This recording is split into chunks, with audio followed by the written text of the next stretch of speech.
So what happens when I take $1,000 and invest it into 9 different investment strategies?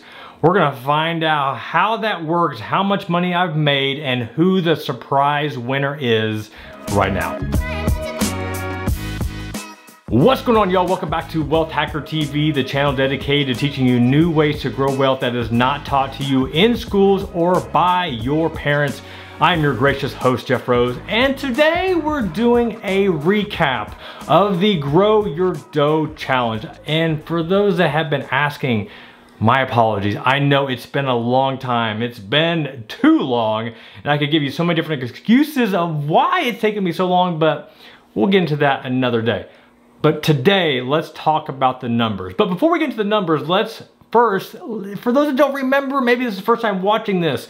So at the beginning of this year, I took $1,000 and I put it into 9 different investment strategies. Now, just to get more clear, that wasn't 1,000 divided by 9. That was $1,000 into this strategy and $1,000 into this strategy and $1,000 into this other strategy. So overall, it was about $9,000 as I spread out through these different investment platforms, some online investing apps. We've got Fundrise in there, online real estate. We've got LendingClub. We have me trying to do like a side hustle.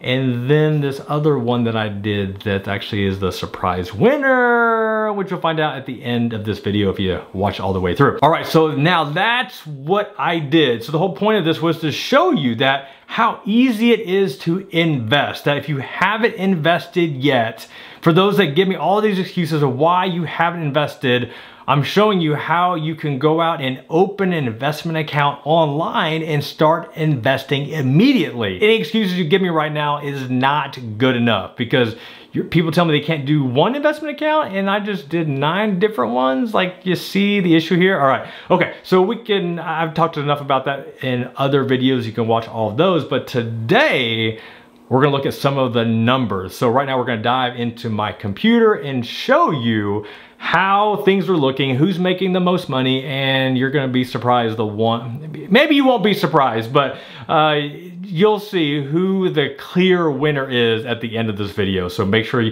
you'll watch it to the end, and if you get to the end, or if you wanna do it right now, you can go ahead and press that like button. Like it, all right. Okay, let's take a look at those numbers right now. All right, let's go ahead and dive into this Grow Your Dough recap. We are halfway through, a little bit more halfway through this Grow Your Dough challenge. Now, for tracking purposes, I wanted to take advantage of Personal Capital.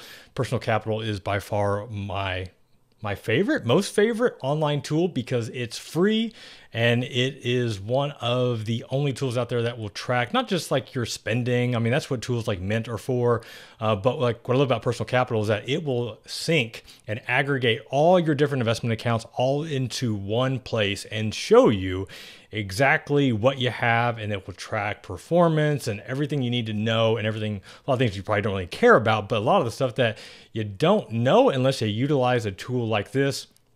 As a former financial planner, I love this tool. It's free. If there's one headache about the tool is that if you do have, I think, a net worth of over $100,000, you will get a phone call from one of their advisors wanting to work with them because they do offer some investment platforms that you can choose from. But if you don't mind like the occasional quarterly call every once in a while, then this is a great tool to take advantage of. If you're interested, be sure to check out the link in the description so you can open up your free Personal Capital account. So what I did here was I set up a Personal Capital account just for this Grow Your Dough throwdown. Now I had this set up that's linked up all my other investment accounts, but I want to create something separate for this Grow Your Dough challenge, and that's what you're seeing here. Now, if there's Personal Capital, for the most part, will sync all the different investment platforms that are out there. There is one that it did not work with, which I'll share here more in a second. But first, let's go ahead and go down this Grow Your Dough challenge. Like, how are we doing? So the first account we can take a look at is with ETrade. So the ETrade strategy. So ETrade strategy was looking at more dividend paying stocks. You can see that I've got Verizon here, Altria Group, Occidental, BP, Amoco, and right now we're down. we're down. Start off with $1,000. It's currently worth $928.13. So yes, we've been getting dividends, but unfortunately some of the stocks have dropped in value. So that is how that strategy is going so far. I think, let's see if I can show you a little bit more, but you can see like the income here. You can see there was a dividend here in April, had another dividend here in May, at least for the last 90 days. Let's look at this year. So this year we've collected 3 dividends. This is all, I'm just trying to show you a little bit with personal capital, what you can see. Here is the actual holdings. As I mentioned, Occidental Petroleum Corporation, BP, Altria Group, Philip Morris there, and then Verizon. So those are the holdings there, and we're kind of down across the board. So that's the ETrade balance. Now I could actually log into each of these accounts and show you there, but I thought it'd just be easier to show you all here in one spot. All right, I know many of you have been asking about Fundrise.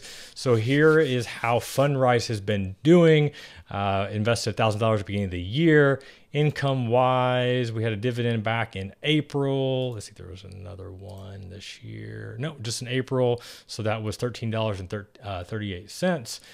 With that, I think we had some price appreciation. So total return there, we've $1,019.66.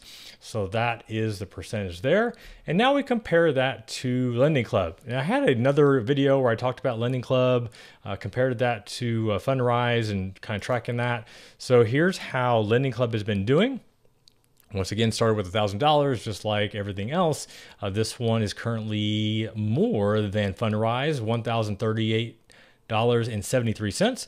Now, if anything with this, right now we haven't had any chargebacks on any of the loans or any defaults, so that has affected some of the return here. I would expect this to be more in line with Fundrise as this challenge continues. But either way, you can see how that is doing here. So that is the LendingClub return.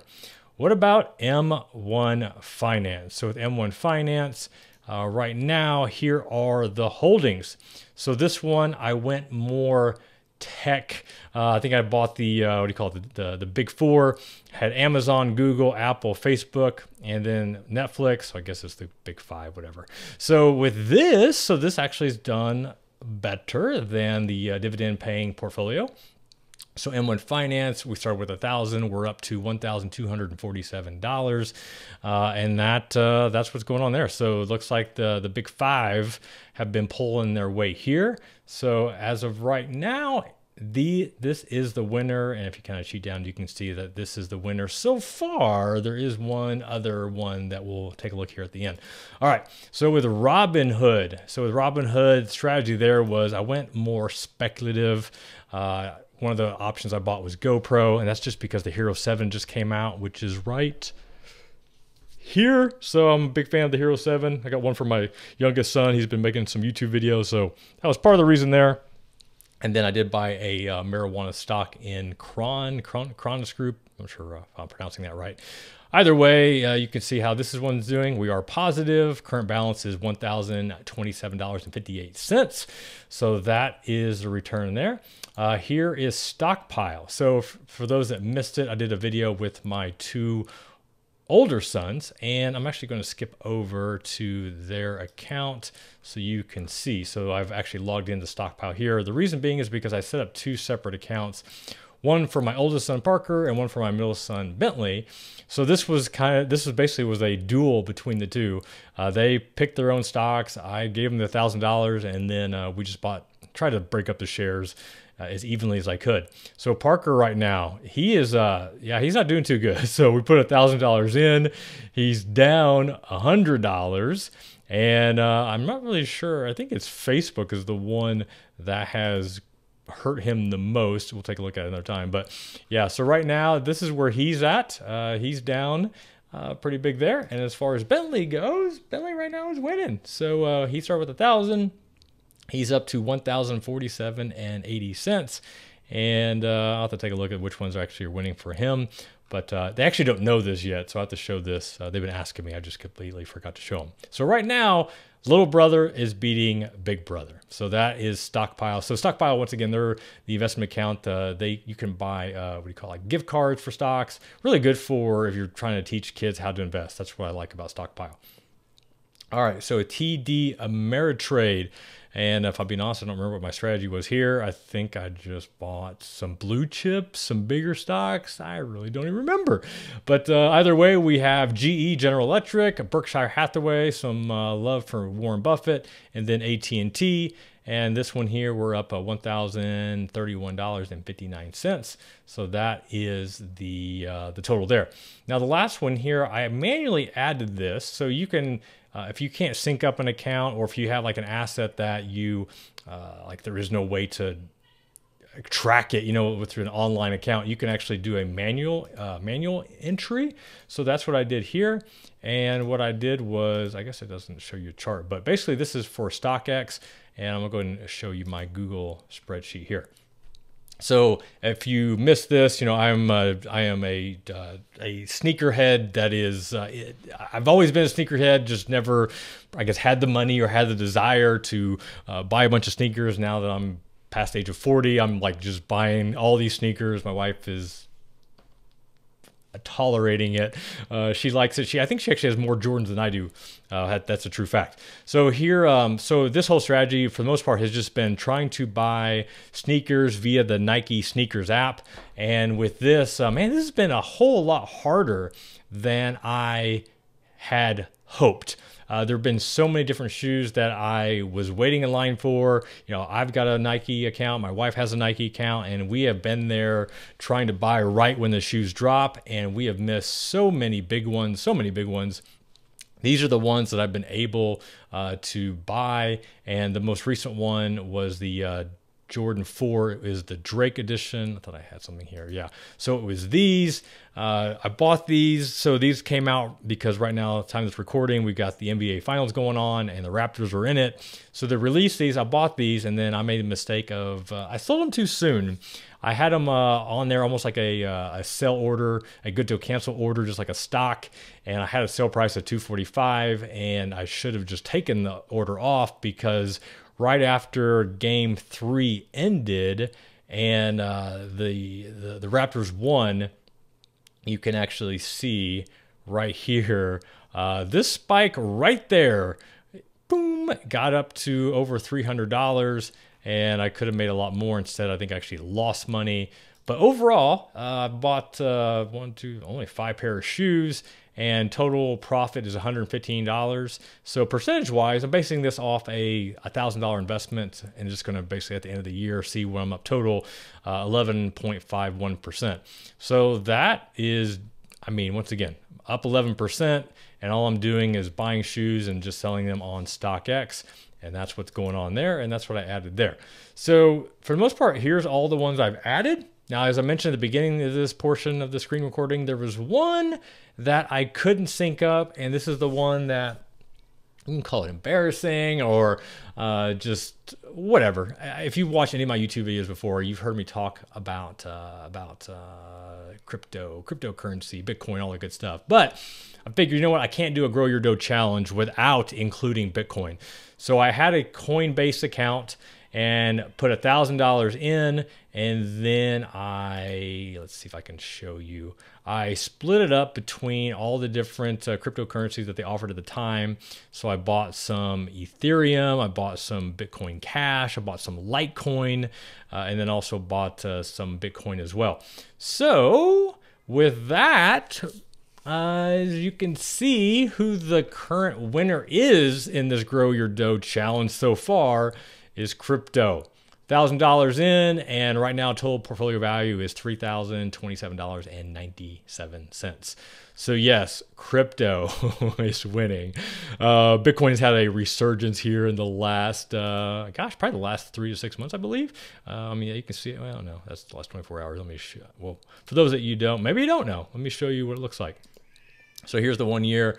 Let's see. I think I got in about right here in the beginning of January when Bitcoin was around 3,500, and now it's hit up 8,000, I think 8,600, dropped down a little bit here now. So back down to about 7,600 at the time of this recording. And yeah, I mean, it remains to be seen. You know, for me, the whole Bitcoin thing was, am I totally against it? No, it was just the people that were just pouring money into it, thinking that this was going to make them the next Warren Buffett. You know, when everybody's saying Bitcoin's going to 100,000, and you know, we went from, looks like a high here of 16,000 down to 3,000. So the people that bought it here are the ones that are crap. Now, if you bought it back here, yeah, you're still sitting pretty. I mean, even if you wrote it all the way down, like, you're still doing good. That's totally fine. But anyway, so that is what's going on with the Grow Your Dough Throwdown. So yeah, so what do you think? How's it going so far? Anything else you want to see with this challenge? I'll do another update a lot sooner than this one, just showing you how things are going. I obviously want to do more with the StockX because I just like buying shoes. I've got actually a box over here with some Nikes I just got. I have to open that up and get those shipped off. But this is it, man. This is Grow Your Dough Throwdown, just showing you how you can invest in different platforms, take advantage of different things, and you can grow your dough. And the cool thing about all of this, except running to the UPS store and dropping off the shoes, like, you can do all of this without even having to leave your bedroom, without having to leave your home office, your living room. A lot of this is all online, and that just shows you how you can hack your wealth with so much ease. Technology is a beautiful thing. All right, y'all, until next time, reminding you that it's your money, it's your life, and only you can make it awesome. So get out there and grow that dough.